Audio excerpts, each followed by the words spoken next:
ពេលវេលាដែលបានកន្លងហួងព្រាមដូចជាក្តីសូបិនមួយក្នុងពេលដ៏ខ្លីក៏ដឹងថាយើងមិនអាចនៅក្បែរគ្នាក្នុងពេលនេះ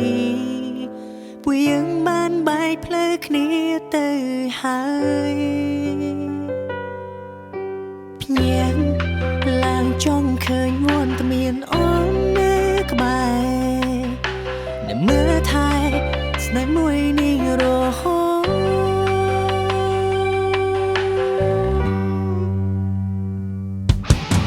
ភ្នែកឡើងបែរជាគ្មានអូននៅក្បែរបង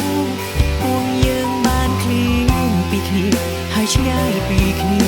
កន្លងพ้นទៅយូរថ្ងៃដែរហើយបើមានឱកាសអាចនៅមើលថែរូបអូនដូចគ្រាមកតែពេលនេះបែកគ្នា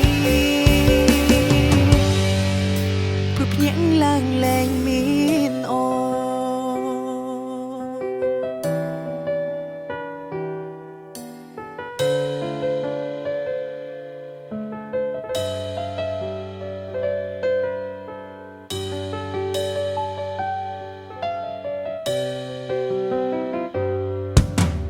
ពេលវេលាដែលបានកន្លងហួង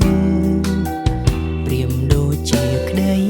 សូបិនមួយក្នុងពេលដ៏ខ្លីក៏ដឹងថាយើងមិនអាចនៅក្បែរគ្នាក្នុងពេលនេះពួកយើងបានបែកផ្លូវគ្នាទៅហើយភ្នែកឡើងចង់ឃើញវត្តមានអូននៅក្បែរដែលមើលថែ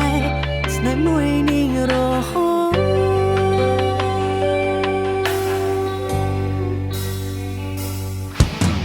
ភ្នែកឡើងបែរជាគ្មានអូននៅក្បែរបង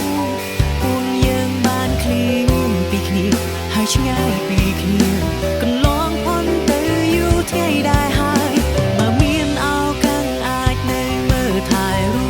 បអូនដូចគ្រាមកតែពេលនេះបែកគ្នា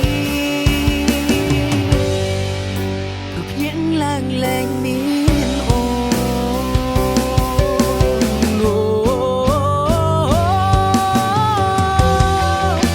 តើអូនមាននឹងបងទេព្រោះពេលនេះបងនឹងស្រីសង្ឃឹមថាស្រងចរណៃមានអារម្មណ៍ដូចបងពេលនេះ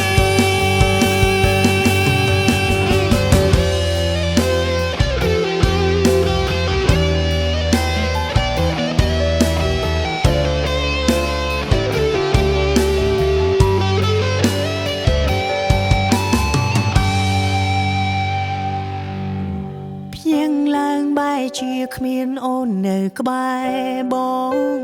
ព្រោះយើងបានឃ្លានពីគ្នាហើយឆ្ងាយពីគ្នាកន្លងផ